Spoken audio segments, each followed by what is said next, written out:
اس letter میں جو بات کی گئی ہے وہ یہ ہے کہ ایفیڈیوٹ کے اور پریس ریلیز کے کانٹیکٹس کی وجہ سے ارشد ملک صاحب کو ریکمینڈ کیا جا رہا ہے کہ ان کو اکاؤنٹیبلٹی کورٹ نمبر 2 اسلام آباد سے سبکدوش کر دیا جائے. لا منسٹری نے ارشد صاحب کو فردر کام کسی قسم کا کرنے سے روک دیا ہے اور ان کو یہ کہا ہے کہ آپ لا ڈویژن کو رپورٹ کریں. الفیہ بیان ہے, اس کے اندر ایک جج کہہ رہے ہیں کہ مجھے تو یہ بتایا گیا کہ میری اپوائنٹمنٹ بھی کروائی گئی اور اپوائنٹمنٹ کے بعد جو سلسلہ شروع ہوتا ہے وہ جاتا ہے لالچ تک, جہاں پہ انہیں 10 کروڑ روپیہ رشوت کی آفر کی جاتی ہے. ایک جج کی ویڈیو ریکارڈنگ ہے, کہہ رہا ہے میں بلیک میل ہوا ہوں, دباؤ میں آ کر یہ فیصلہ دیا ہے, میں خودکشی کی حد تک چلا گیا. اس کے بعد وہ جو مرضی کہتا رہے, ایک پریس ریلیز دیا, آج ایفیڈیوٹ دے دیا ہے, کل ٹی وی پر بیان دے دے گا, اس کی کوئی حقیقت نہیں. یہ تو ایک جج پکڑا گیا ہے, ہمیں کیا پتا ہر جج بلیک میل ہو رہا ہو, کیونکہ جب حکومت بلیک میل کرنا شروع کر دے, حکومت دباؤ ڈالنا شروع کر دے, تو پھر انصاف کا نظام کیا چلے گا.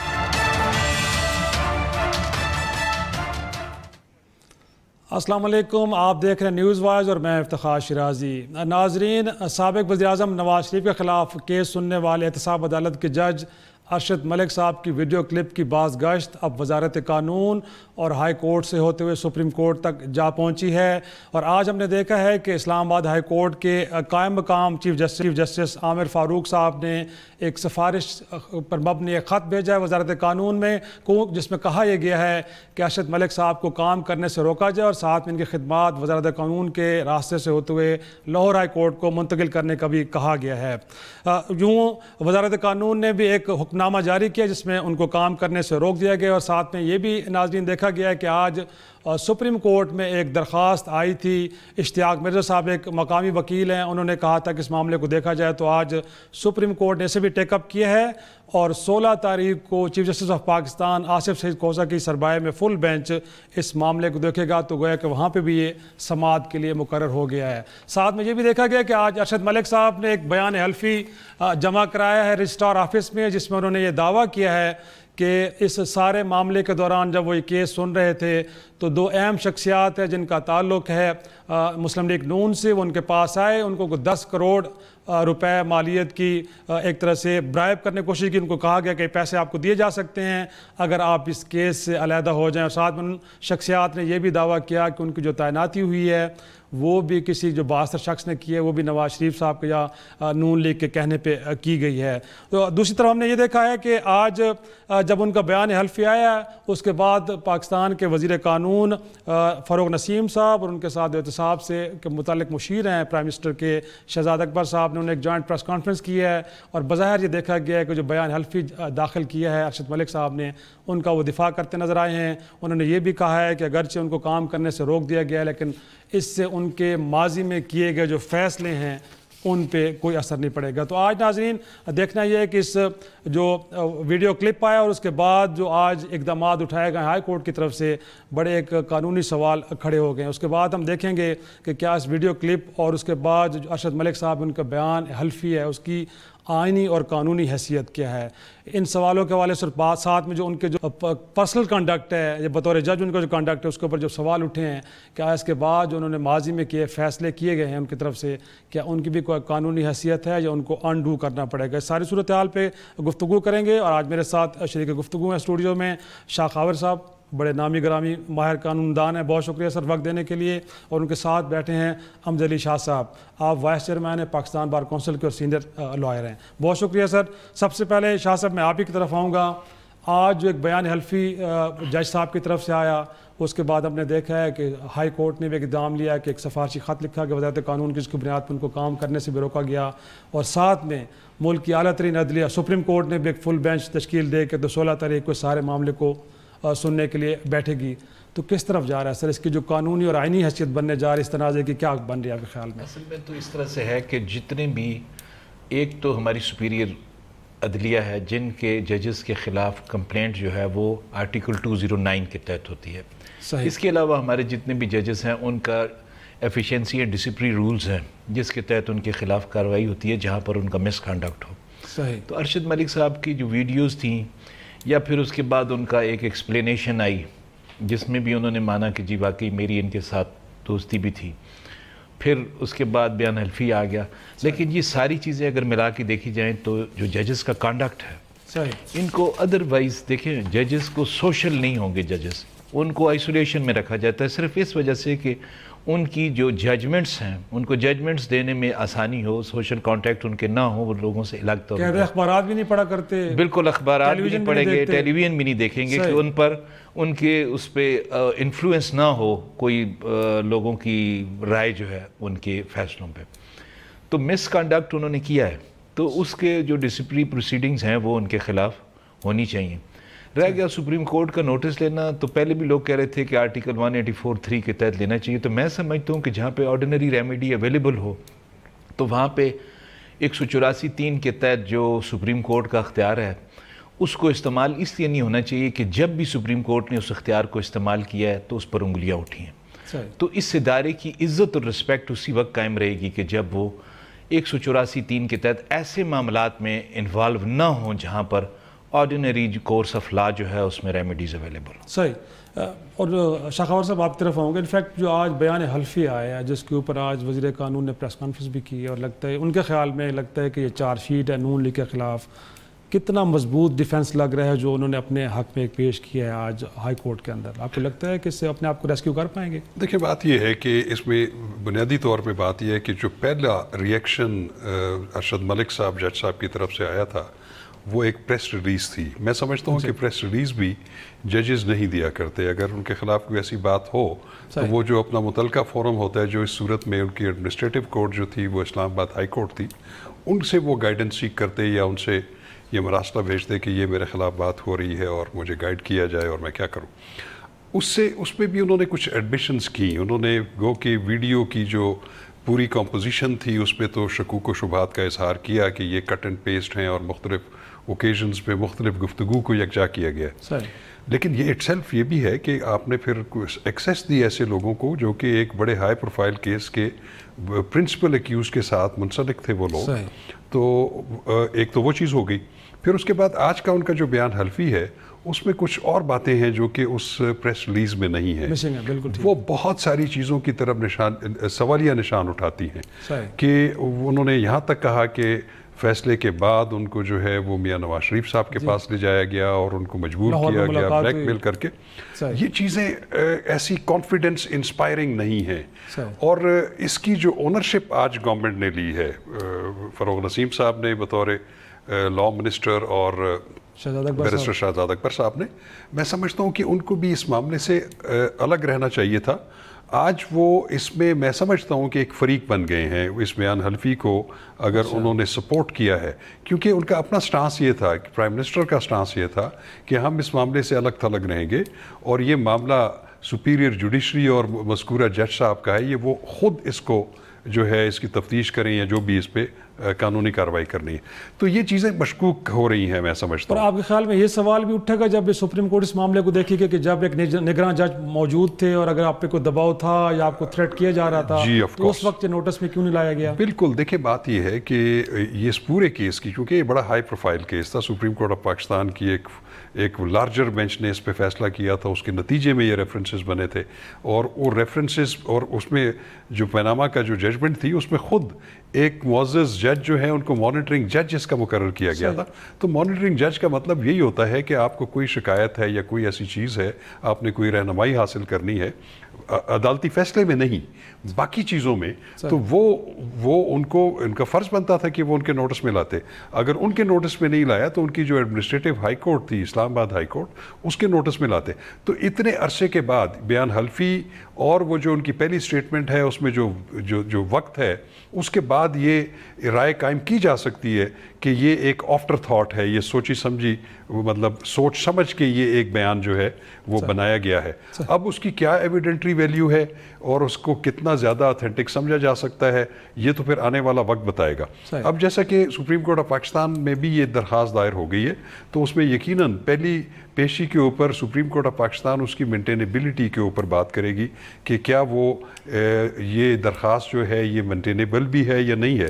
اور اس کے بعد اگر سپریم کورٹ اس کی کوگنیزنس لیتی ہے تو یقیناً یہ میں سمجھتا ہوں کہ ایک بہت بڑا اقدام ہوگا جس کے بعد شاید یہ پورا معاملہ جو کہ جس کے بہت سارے پہلو پوشیدہ رہ سکتے ہیں، اگر سپریم کورٹ اس میں انٹرفیئرنس کرتی ہے تو شاید یہ تمام حقائق سامنے آئیں، اور جو لوگ جنہوں نے لاء کو وائلیٹ کیا ہے، جنہوں نے کوئی ایسی حرکت کی ہے، تو وہ پھر ان کے لیے بھی قانون اپنا راستہ اپنائے گا۔ شاہ صاحب آپ کی طرف آؤں گا، انفیکٹ آج کا جو اقدام ہائی کورٹ کی جانب سے، آپ کو لگتا ہے کہ یہ کافی ہے یا اس سے زیادہ آگے ہائی کورٹ جا سکتی تھی؟ اور ساتھ میں سپریم کورٹ نے بھی معاملے کو ٹیک اپ کیا ہے، تو سپریم کورٹ کس اینگل سے اس معاملے کو دیکھنا چاہ رہی ہے؟ اس فورم پہ کس طرح دیکھا جا رہا ہے؟ جس طرح سے انہوں نے ٹیک اپ کیا ہے تو وہ اس کو یقیناً چھان بین کریں گے، جیسے شاہ خاور صاحب نے کہا۔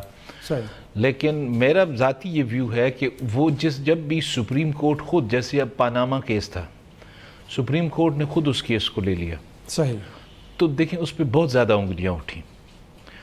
اصل بات یہ ہے کہ اداروں کی، جسے ہم کہتے ہیں نا کہ ان کا بالکل ایک ہر ایک کے لیے معزز ہونا اور ہر ایک کو اس پر انصاف کی توقع ہونا، تو سپریم کورٹ اسی لیے سب سے بڑی عدالت ہے کہ نیچے والی عدالتوں میں سے جب کیس آتا ہے تو سپریم کورٹ میں جب فیصلہ ہوتا ہے تو کسی کو اعتراض نہیں ہوتا، لیکن سپریم کورٹ خود جب کیس اٹھا لیتی ہے تو پھر نیچے والے بھی چپ ہو جاتے ہیں اور وہ پھر انگلیاں بھی اٹھتی ہیں۔ پاناما کے کیس میں تو کم از کم ٹرائل کورٹ کی طرف معاملے کو بھیجا گیا، نہ صرف صادق اور امین کا معاملہ اپنے پاس رکھا، بٹ باقی چیزیں تو ٹرائل کورٹ کی طرف منتقل کیا۔ لیکن صادق اور امین والے پہ بھی انگلیاں تو اٹھی نا، مطلب اس کو اس طرح سے نہیں لیا گیا جیسے سپریم کورٹ کی جو ججمنٹ ہے اس کی جو رسپیکٹ اور آنر ہونا چاہیے۔ مطلب روز وہ فیصلے کرتے ہیں اور اس کا ایک رسپیکٹ اور آنر ہوتا ہے، لیکن جب بھی سپریم کورٹ نے 184(3) کے تحت کوئی بھی چیز اٹھائی ہے ڈائریکٹ، تو اس پر انگلیاں پر اٹھتی ہیں، ہاں اس پہ انگلیاں اٹھتی ہیں۔ انصاف کے تقاضے پورے نہیں ہوتے جو عام قانون میں اویلیبل بھی ہوں، تو ادھر سے۔ شاہ صاحب، انفیکٹ اگر شاہ خاور صاحب آپ کی طرف آؤں تو فیصلوں کی بات بار بار ہو رہی ہے، اور اگر نون لیگ بھی جو فاسٹ ریئیکشن تھا کہ اتنا کافی نہیں ہے کہ آپ نے جج کو کام کرنے سے روک دیا ہے یا ان کو وہاں سے ہٹا دیا ہے، بنیادی طور پہ جنہوں نے فیصلہ دیا تھا سابق پرائم منسٹر کے خلاف، اسے انڈو کرنا بھی بڑا ضروری ہے۔ تو آپ کو لگتا ہے کہ یہ سٹینس اور اس کی کوئی قانونی حیثیت بھی اس آرگومنٹ کی بنتی ہے کہ ہاں اگر جج صاحب کو ہٹا دیا، انیشلی آپ نے ایکسیپٹ کر لیا ہے کہ ان کا جو کنڈکٹ تھا وہ ٹھیک نہیں تھا، تو ان کا فیصلہ بھی اب متنازع ہوگا، اسے بھی انڈو کرنا پڑے گا؟ نہیں، ایسا نہیں ہے، اس لیے نہیں ہے کہ چونکہ ایک فیصلہ ہو چکا ہے اور کورٹ اس میں فنکٹس آف ایشو ہو گئی ہے، اور یہ میٹر جو ہے اس وقت فاضل اسلام آباد ہائی کورٹ کے ڈویژن بینچ میں ہے۔ اب اس میں یہ بھی ایک ڈیولپمنٹ ہے کہ وہ جو ان کا بیان حلفی ہے یا ان کی پریس ریلیز ہے، اس کو بھی ریکارڈ کا حصہ بنا دیا گیا اس اپیل کا جو کہ میاں نواز شریف صاحب ہائی کورٹ میں دی ہے۔ تو یہ ان کا یہ مطالبہ چونکہ کہ جج صاحب کو وہاں سے ان کی خدمات واپس لے لی گئی ہیں، اور اس وجہ سے یہ فیصلہ جو ہے انڈو ہو گیا ہے، اور اس کے بعد ان کو جیل سے رہا کر دیا جائے، یہ پولیٹیکل سٹیٹمنٹس ہیں، اس کا قانون اور آئین سے کوئی تعلق نہیں ہے، کیونکہ کوئی بھی شخص جو ہے وہ جو کورٹ آف لاء نے کسی کو اگر کنوکٹ کیا ہے تو اس کو سپیریئر کورٹ جو اپیلیٹ کورٹ ہے وہی اس کو بری کر سکتی ہے، ان کو کسی ایڈمنسٹریٹو آرڈر سے رہا نہیں کیا جا سکتا۔ تو میں سمجھتا ہوں کہ ان کی یہ ایک پولیٹیکل سٹیٹمنٹ ضرور ہے، اس کا قانون کے ساتھ کوئی تعلق نہیں بنتا۔ چھوٹا سا بریک لیتے ہو، بریک کے بعد کیا جو ویڈیو کلپ آیا ہے سامنے واقعی اپنی اصل شکل میں ہے یا کوئی اس کے اندر کسی قسم کی کوئی ٹریٹمنٹ کے بعد اس کو سامنے لایا گیا، اور اگر یہ ثابت ہوتا ہے تو پھر خود نون لیگ کے لیے کتنی بڑی مشکلات پیدا ہو سکتی ہیں؟ چھوٹی سی بریک کے بعد اس معاملے کو ڈسکس کریں گے۔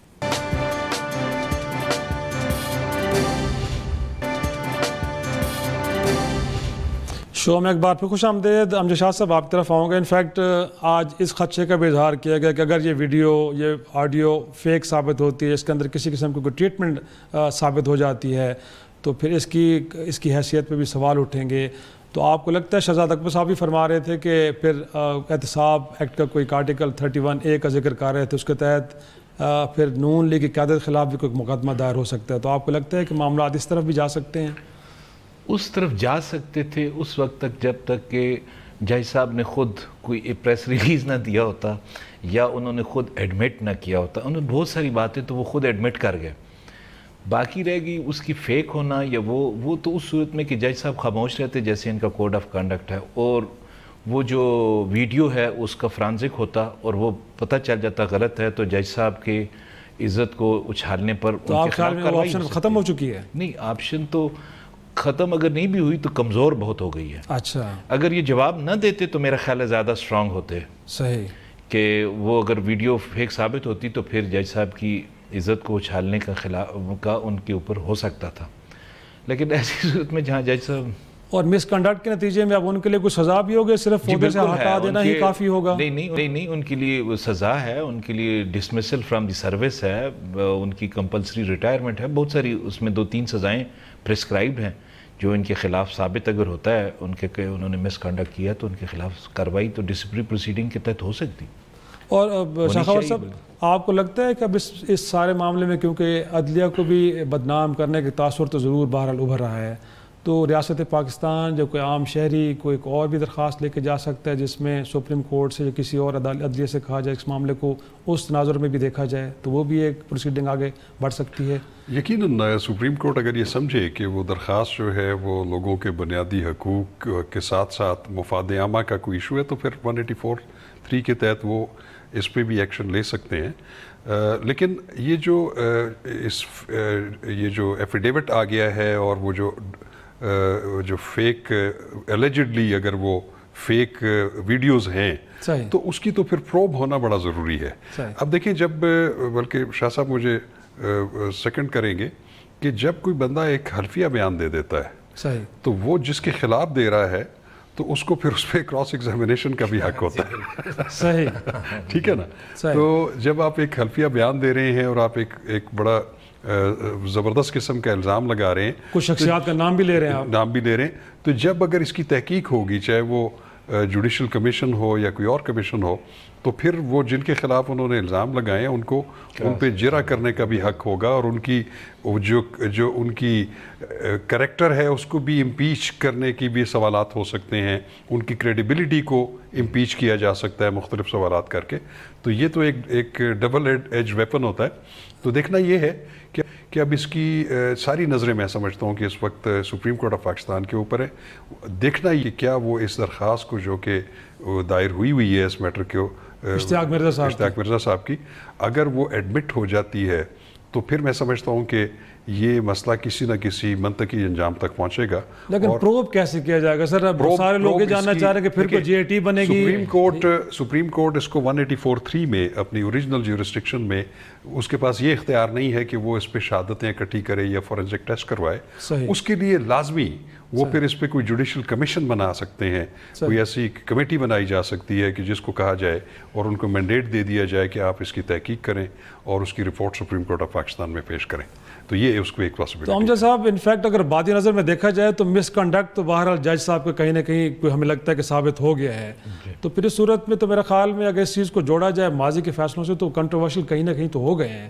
تو پھر اگر یہ معاملہ سپریم کورٹ میں چلتا ہے یا ایون کہ جو ہائی کورٹ کے اندر اپیل چل رہی ہے اور جو متاثرہ فریق ہے جو کہ نواز شریف اور شریف فیملی ہے, اگر وہ یہ مطالبہ کرتے ہیں یا استدعا کرتے ہیں کہ سارا معاملہ ری ٹرائل ہو, دوبارہ سے اس سارے معاملے کو انڈو کر کے ری ٹرائل کیا جائے, تو آپ کے خیال میں اس کے اندر ایک وزن آپ کو لگتا ہے کہ ہے ایسا ہو سکتا ہے؟ شاخاور صاحب نے بھی آپ کو اس سوال کا جواب بھی دیا.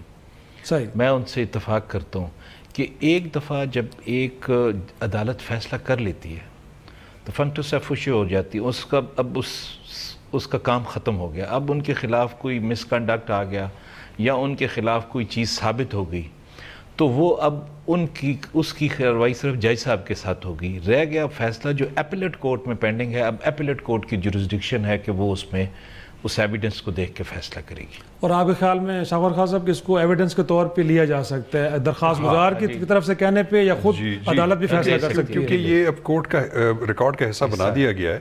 اب جو عدالت جو کہ فیصلہ کرے گی ان کی اپیل کا, تو اس میں وہ یہ بھی دیکھے گی کہ یہ اس کی اتھینٹسٹی کتنی ہے, کیا وہ اس ٹچ سٹون پہ پوری اترتی ہے جو کہ قانون شہادت آرڈر میں ایک اضافی شہادت جو ہے اگر اس کے وہ معیار پہ پوری اترتی ہے تو اس کو دیکھا بھی جا سکتا ہے. اور اس میں اگر وہ یہ محسوس کریں کہ اس میں کوئی باعث ہے یا جج صاحب کا جو کنڈکٹ ہے وہ اکراس دا بورڈ نہیں ہے اور اس پہ کوشچنز اٹھے ہیں, تو یقیناً وہ ایک انفرنس ڈرا کر سکتے ہیں. تو اس میں ایسا بھی ہو سکتا ہے جیسے کہ ایس جی ایس کوٹیکنا کیس میں جو ہے وہ سپریم کورٹ آف پاکستان نے ججمنٹ سیٹ اسائڈ کر کے اس کو ٹرائل کورٹ کو ری ٹرائل کے لیے بھیج دیا تھا. تو اس میں بھی اگر ہائی کورٹ سمجھتی ہے کہ ان ڈاکومنٹس میں یا ان چیزوں میں کچھ سبسٹنس ہے تو یہ ایسا فیصلہ ادھر بھی ہو سکتا ہے. تو آپ کے خیال میں کہ نواز شریف صاحب کے لیے ایک اچھا ڈیفنس بن سکتا ہے؟ لیکن اب صرف دیکھنا یہ ہے کہ ان دو معزز جج صاحبان نے جو ڈویژن بینچ کے ممبرز ہوں گے انہوں نے یہ دیکھنا ہے کہ اس کی جو ہے ایویڈنٹری ویلیو کتنی ہے, کیا اس کو ریکارڈ کا حصہ بنایا جا سکتا ہے یا نہیں بنایا جا سکتا. صحیح. اور بات دوسرے فریق کی بھی ہو رہی ہے امجد صاحب کہ بے انفیکٹ اگر ان کے خلاف کوئی اقدام ہونا ہے یا کوئی مقدمہ دائر ہونا ہے تو اگین ریاست پاکستان اس میں فریق بن سکتی ہے, کیونکہ ان کا کلیم یہ ہے کہ جج صاحب کے ایفیڈیوٹ کے اندر کہیں نہ کہیں ہمیں جان نظر آتے ان پہ دباؤ تھا, لیکن اس کے باوجود انہوں نے انڈیپینڈنٹ فیصلہ دیا, اور دوسرے فریق نے جو سب کچھ کیا ہے بنیادی طور پہ سارے معاملے کو ایک سیاسی رنگ دینے کی کوشش ہے. تو کیا آپ کو لگتا ہے کہ آنے والے دنوں میں ریاست پاکستان کی طرف سے یا پھر کسی شہری کی طرف سے یا پھر خود احتساب بیورو کی طرف سے کوئی درخواست آ سکتی جس کے نتیجے میں نون لیگ کی قیادت کے خلاف کوئی پروسیڈنگ آگے بڑھ سکتی ہے؟ دیکھیے, درخواست آنے سے تو کوئی نہیں روک سکتا, درخواست تو کوئی بھی دے سکتا ہے, وہ جج صاحب بھی, گورنمنٹ, کوئی بھی, لیکن اصل بات یہ ہے کہ اس درخواست کی کتنی جان ہوگی, اس کا کتنی ایتھینٹسٹی ہوگی. تو میرا نہیں خیال کہ اگر ریاست پاکستان اس مسئلے میں جو بالکل سامنے نظر آ رہا ہے تو اس میں ریاست پاکستان اگر فریق بنے گی تو یہ کوئی اچھا فیصلہ نہیں ہوگا ریاست پاکستان کا. بہت شکریہ دونوں مہمانوں کا. انفیکٹ اس سارے معاملے سے اگر ریاست پاکستان اور حکومت وقت اگر دور رہے تو زیادہ بہتر ہوگا, لیکن بہرحال یہ معاملہ آگے بڑھ رہا ہے. اب اس کے سیاسی اثرات کیا ہیں پاکستان کے پولیٹیکل سینیریو پہ, ایک چھوٹا سا بریک لیتے ہیں اور بریک کے بعد اس معاملے پہ تجزیہ لیں گے.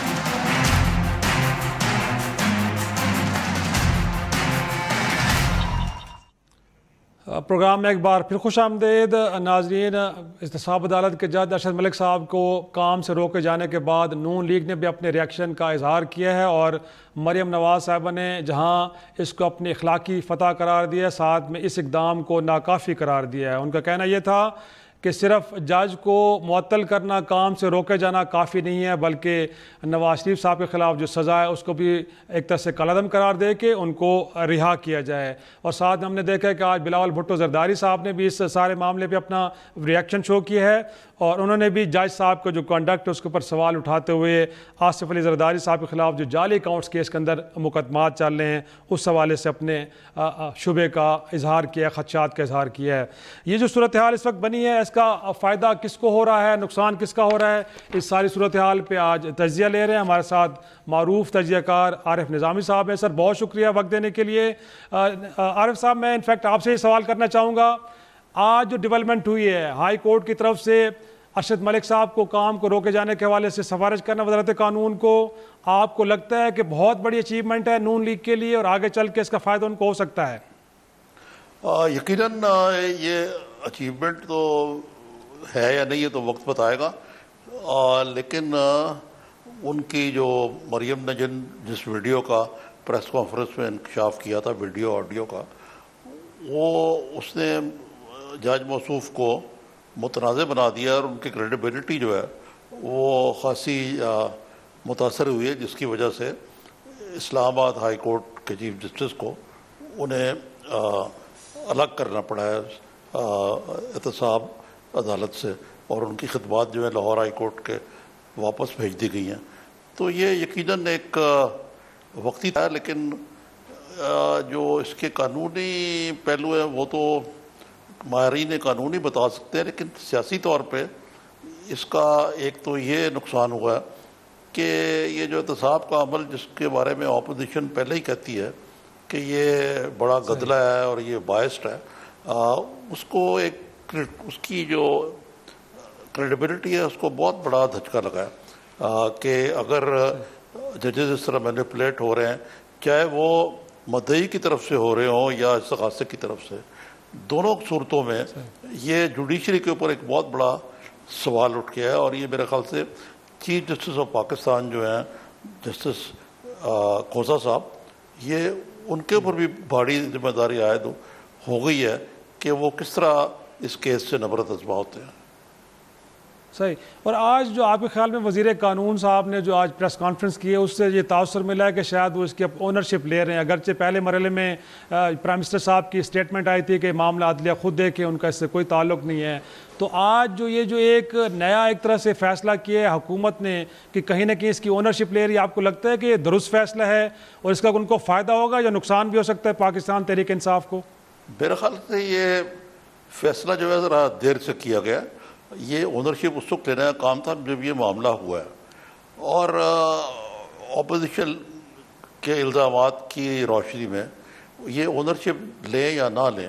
اپوزیشن کا تو الزام یہ ہے کہ یہ جج جو ہے یہ دباؤ کے تحت فیصلہ کیا تھا. جج صاحب کا کہنا ہے کہ ان کو حسین صاحب سے بھی غالباً کہیں مدینہ میں ان کی ملاقات ہوئی تھی اور میاں نواز شریف کی جاتی عمرہ میں ہوئی تھی. انہوں نے جو ایفیڈیوٹ داخل کیا ہے اس سے شریف فیملی جو ہے اس کے بارے میں بھی ایک کوشچن مارک بن گیا کہ آیا وہ اس جج کو یعنی چمک کے ذریعے متاثر کرنے کی کوشش کر رہے تھے. تو اس صورت میں اونرشپ تو بہت پہلے لینی چاہیے تھی حکومت کو. اب تو اس کی جوڈیشری نے اونرشپ لے لی ہے, اور یہ سپریم کورٹ میں بھی کسی نے اس بارے میں کسی عام شہری نے کیا جس کی سماعت ہونے والی ہے. تو اب یہ معاملہ جو ہے یہ اعلیٰ عدالتوں کے پاس چلا گیا. جی 16 تاریخ کو اس وقت سپریم کورٹ کا فل بینچ بھی اس معاملے کو دیکھ رہا ہے. لیکن آج لاہور میں جو پریس کانفرنس ہوئی ہے, شاہد خاقان عباسی اور نون لیگ کی دیگر سینئر قیادت بھی موجود تھی, اور ہدف تنقید بنایا گیا ہے موجودہ حکومت کو اور عمران خان صاحب کو. دیکھا جائے نظامی صاحب تو انفیکٹ یہ تحریک انصاف اس وقت نہ تو حکومت میں تھی نہ یہ مقدمات انہوں نے بنائے. تو آپ کو لگتا ہے کہ یہ پولیٹیکل گراؤنڈز کے اوپر فیئر پلے ہے کہ آپ موجودہ حکومت کو اس طرح ڈیفیم کریں کہ شاید جو کچھ ہو رہا ہے وہ پاکستان تحریک انصاف کی حکومت کر رہی ہے؟ دیکھیں یہ ایک انگریزی میں مقولہ ہوتا ہے آل از fair in love and war. تو یہ تو وار ہے. اب حکومت کون سا ان کو فیئرلی ٹریٹ کر رہی ہے اپوزیشن کو, اور اپوزیشن حکومت کو انفیئرلی ٹریٹ کر رہی ہے. یہ تو یہ معاملہ ہے. لیکن اس کا جو پورا نیریٹو ہے وہ اس قسم کا ہے جو شریف فیملی کا اور پی ایم ایل این کا جو نیریٹو ہے وہ یہ ہے کہ ہمیں انتقامی کارروائیوں کے ذریعے اور میاں نواز شریف کو رستے سے ہٹانے کے لیے یہ سارا کچھ ہوا ہے. اب جو بڑے ٹھوس معاملات ہیں, منی ٹریل نہ دے پانا یا دینا, اور یہ کہ بھئی آیا واقعی وہ گلٹی ہیں اس چارج, یہ اور یہ کہ اس میں جوڈیشری جو ہے وہ کتنی زیادہ ٹینٹڈ ہے, یہ سوالوں کا جواب تو اعلیٰ عدلیہ دے گی. لیکن سب سے بڑھ کے جو ایک عام شہری کے ذہن میں سوال آتا ہے کہ جج ارشد ملک صاحب جو ہیں یہ بالکل ہماری جوڈیشری جو ہے اس کا ماضی آپ کو پتہ ہی ہے کہ زیادہ تر اسی قسم کی پریشر کے ذریعے وہ ایگزیکٹو کے یا اعلیٰ یعنی ضیاء الحق کے پریشر میں بھٹو کی جوڈیشل ہینگنگ ہوئی. اب یہ سارے معاملہ اس میں ایک چیز جو مجھے بڑی اہم نظر آتی ہے جس سے جج ارشد ملک کا کیس کمزور ہوتا ہے وہ یہ کہ اگر یہ سارا کچھ ہو رہا تھا تو وہ مانیٹرنگ جج کو انہوں نے کسی مرحلے پہ کیوں نہیں آن بورڈ لیا. مانیٹرنگ جج جو سپریم کورٹ کا تھا وہ تو اسی لیے تھا کہ جج کے فیئر اینڈ فری ٹرائل ہو, لیکن ایسا نہیں کیا گیا. اور ماضی میں اسی سپریم کورٹ نے ان سے پہلے یعنی جو اس سے پہلے تھے انہوں نے بھی کافی چیزیں کی ہیں اس معاملے میں. مثلاً جے آئی ٹی کے اندر ہر جگہ انہوں نے آئی ایس آئی اور ایم آئی اور آئی بی کو گزارنا شروع کر دیا, اور اس میں فیئر ٹرائل کے حوالے سے بہت سارے سوال ہیں جو انڈیپینڈنٹ جورس کے ذہن میں اٹھ سکتے ہیں. صحیح. اور آپ کے خیال میں آپ کو لگتا ہے کہ جس طرح آپ نے ذکر کیا ذوالفقار علی بھٹو کیس کا بھی, اگر یہ معاملہ ملک کی اعلیٰ عدلیہ نے ٹیک اپ کر لیا ہے تو آپ کے خیال میں پھر تاریخ کو درست کرنا بھی بہتر ہوگا یا صرف اس کیس تک کنفائنڈ رہنا چاہیے, پیچھے کی طرف نہیں جانا چاہیے؟ فی الحال تو کیس میں کنفائنڈ رہنا چاہیے, لیکن جیسے میں نے عرض کیا عوام میں سب ننگے ہیں. میاں نواز شریف صاحب نے بھی اپنے ادوار میں ججوں کو خوب خریدا. جسٹس قیوم کے ٹیپس بھی موجود ہیں, وہ ایک اور دور تھا. صحیح. ایک چھوٹا سا بریک لیتے ہیں, بریک کے بعد نظام ذکر کریں گے ہم چیئرمین سینٹ کے حوالے سے. اگرچہ اپوزیشن سفارہ ہو گئی ہے ان کو ہٹانے کے لیے, تو جواب آیا حکومت کی طرف سے. اب حکومت نے ڈپٹی چیئرمین سینٹ کے خلاف تحریک جمع کرا دی ہے. کیا ہونے جا رہا ہے سینٹ کے اندر, ایک چھوٹی سی بریک کے بعد عارف نظامی صاحب کے ساتھ ڈسکس کریں گے.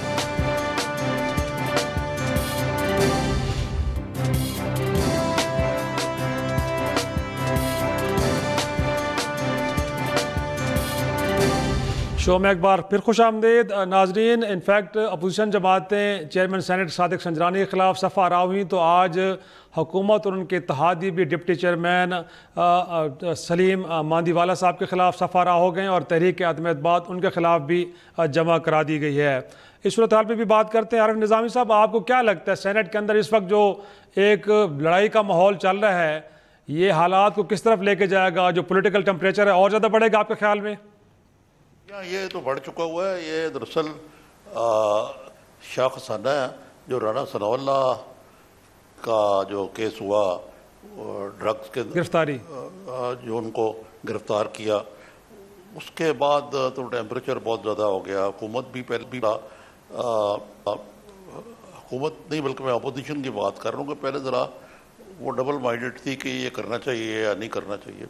کیونکہ سنجرانی صاحب کو لانے والے تو محمد و معاون زرداری صاحب تھے، جنہوں نے بڑا کریڈٹ دیا کہ میں نے کس طرح ایک منورٹی کو میجورٹی میں بدل کے سینٹ کا چیئرمین لیا ہے. لیکن ان کو بعد از خرابی بسیار یہ احساس ہوا کہ ان کو اس کا کوئی سیاسی فائدہ یا اسٹیبلشمنٹ کی طرف سے کوئی بینیفٹ نہیں ملا، اور اس کے بعد پی ایم ایل این بھی کنونس ہو گئی. اب ظاہر ہے کہ یہ ایک بہت ہائی سٹیکس ہے. جہاں تک نمبرز کا تعلق ہے، پی ایم ایل این، پی پی پی اور اس کے جو آزاد ارکان ہیں، ان کو خاصی عدوی اکثریت حاصل ہے. 67 بنتے ہیں سر. جی تو 67 تعداد بنتی ہے. جی. جہاں تک حکومت کا تعلق ہے، وہ حسب سابق وہ ہارس ٹریڈنگ اور اس قسم کے ہتھ کنڈے اپنا کے یا کو دباؤ ڈلوا کے شاید کچھ لوگوں کو توڑ لے. جس طرح نون لیگ کے نظامی صاحب، نون لیگ کے 13 لوگوں کے بارے میں کہا رہا ہے کہ ان کی حیثیت اس وقت بھی آزاد ہے، کیونکہ جب وہ الیکشن لڑ رہے تھے اس وقت نامزدگی نواز. جی وہی میں ایکسپلین کرنے لگا تھا کہ 30 آزاد ارکان ہیں، جس میں سے 13 آپ نے جیسے خود ہی فرمایا وہ، لیکن ان میں سے بھی بڑے کور ہیں. مثلا نزد صادق ہے، آصف کرمانی ہیں، یہ لوگ جو ہیں یہ یا مشاہد حسین صاحب ہیں. یہ تو ٹوٹنے والے نہیں ہیں کسی صورت میں بھی اتنی آسانی سے، لیکن شاید کچھ ہوں جو ادھر ادھر ہو جائیں. لیکن اپوزیشن کے پاس کافی کوشچن ہے، کتنے لوگوں کو یہ توڑیں گے. جہاں تک فاٹا کے ارکان ہیں وہ تو ہر حکومت کے ساتھ جاتے ہیں. اصل میں بات یہ ہے کہ پی ٹی آئی کی حکومت ایک غلط راستے پہ چلی ہوئی ہے. انہیں چاہیے کہ جب تک سینٹ میں ان کی مائنورٹی ہے وہ کوئی نہ کوئی ورکنگ ریلیشن شپ بنائے اپوزیشن سے. ان کو یہ بات جو ہے سمجھانے کے لیے آئی ایف ایف نے بھی 2 مرتبہ کہا ہے اپنے بیانات میں اور اپنی جن کو ایڈوائز دی ہے کہ جو اسٹرکچرل ریفارمز ہیں وہ تب تک نہیں ہو سکتے جب تک قانون سازی نہ ہو. اور قانون سازی کیسے ہو سکتی جب آپ سینٹ میں اگر یہ گھمسان کا رن پڑا ہوگا تو کس طرح ہوگا معاملہ، اور قومی اسمبلی میں آپ کو پتہ ہی ہے کیا صورتحال ہے. تو یہ تو حکومت وقت کے مفاد میں ہے کہ وہ اس قسم کے ایڈونچرز میں وقت نہ ضائع کرے اپنا. صحیح. اور آپ کے خیال میں انفیکٹ یہ ہے کہ ریکنسلیشن کی اور سیاسی افہام و تفہیم کی طرف بڑھنا چاہیے، اور اس حوالے سے حکومت کی ذمہ داری بڑی بنتی ہے. ہاں، لیکن یہ بدقسمتی سے اب ذرا معاملہ اٹ از ٹو لیٹ.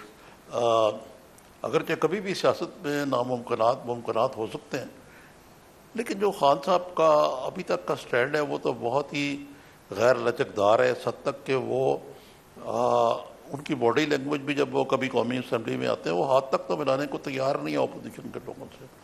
ان کو چور ڈاکو اور پتہ نہیں کن کن القابات سے نوازتے ہیں.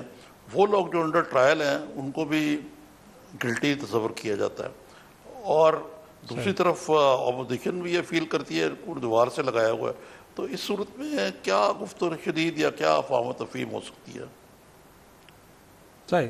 بہت شکریہ. تجزیہ دے رہے تھے عارف نظام. انفیکٹ حکومتی رویہ ان کے خیال میں کوئی زیادہ بہتر نہیں ہے، ان کو باقی جماعتوں کو بھی پولیٹیکل سپیس دینی پڑے گی، اور اس حوالے سے پہلے بڑی ایک طرح سے دیر کر چکے ہیں. آج کا شو یہیں ختم کرتے ہیں. اگلے ہفتے پھر ملاقات ہوگی. تب تک کے لیے خدا حافظ.